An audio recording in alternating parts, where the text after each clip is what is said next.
Warning: the following reading contains content that some listeners may find disturbing. Listener discretion is advised.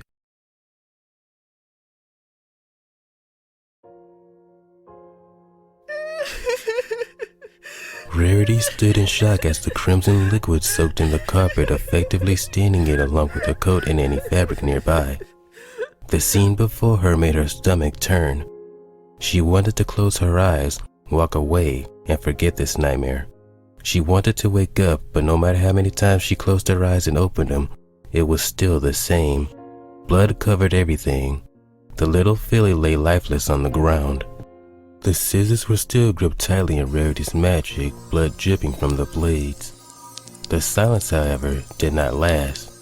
As it sunk in, tears began to run down Rarity's face. As the shock wore off, her magic released and the scissors clinged to the floor along with her own body.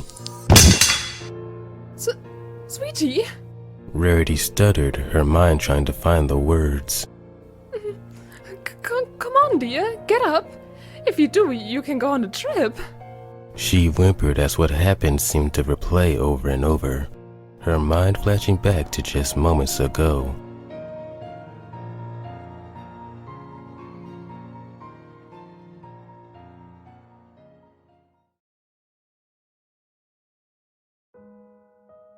Rarity, please.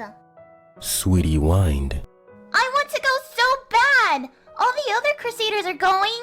She complained, earning an annoyed look from her older sister. Sweetie, no means no.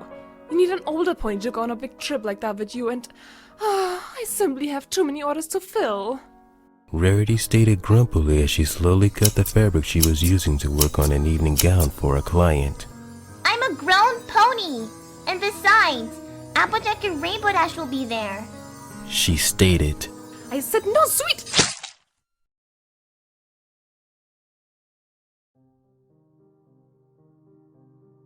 Rarity's sentence was cut short as she turned around. She didn't realize how close her sister was to her or her magic. In seconds, blood was spraying from the gash in the filly's neck, a panicked look in her eyes as she gasped and gagged trying to hold her hooves over the cut. Despite her trying to stop the flow, she eventually grew too weak and her body gave out, dropping to the floor with a few final gasps as Rarity stood frozen to the spot. Rarity was jolted to the present. Tears were flowing freely now as she grabbed her sister's body, holding it close. Her skin felt so cold, so lifeless. How could this have happened? How? She had to fix this, but how? Her mind raced as she stood, guiding the body to her sewing table before using a hoof to push everything aside and laying her sister on the table.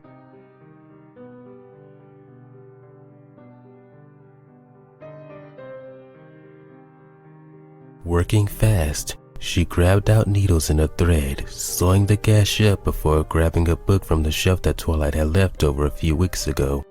The dark-looking figures on the front looked dreadful to the seamstress. Hell, if she didn't hear Twilight say something about bringing the dead back to life with a spell from this book, she wouldn't have touched it. After all, black magic was not something Rarity liked dealing with. She had no idea why the purple alicorn was so fascinated by something so scary. Grabbing the book, she used her magic to flip through the book, skimming the pages before finding the spell. No worries, sweetie. I'll fix you up.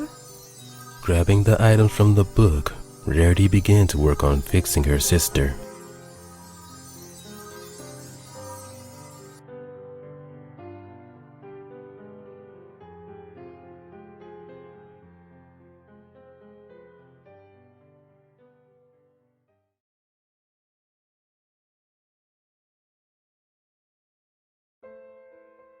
Ow, come on, sweetie.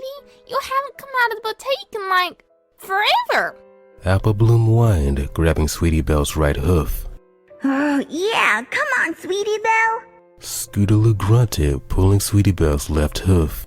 Girls, I can't. Rarity told me not to go out of the house. Sweetie protested, earning odd looks from the other Crusaders. Why? And since when are y'all listening to your sister? Apple Bloom gave the white unicorn filly a puzzled look before tugging her harder toward the door. Rarity's words seemed to echo through Sweetie's mind.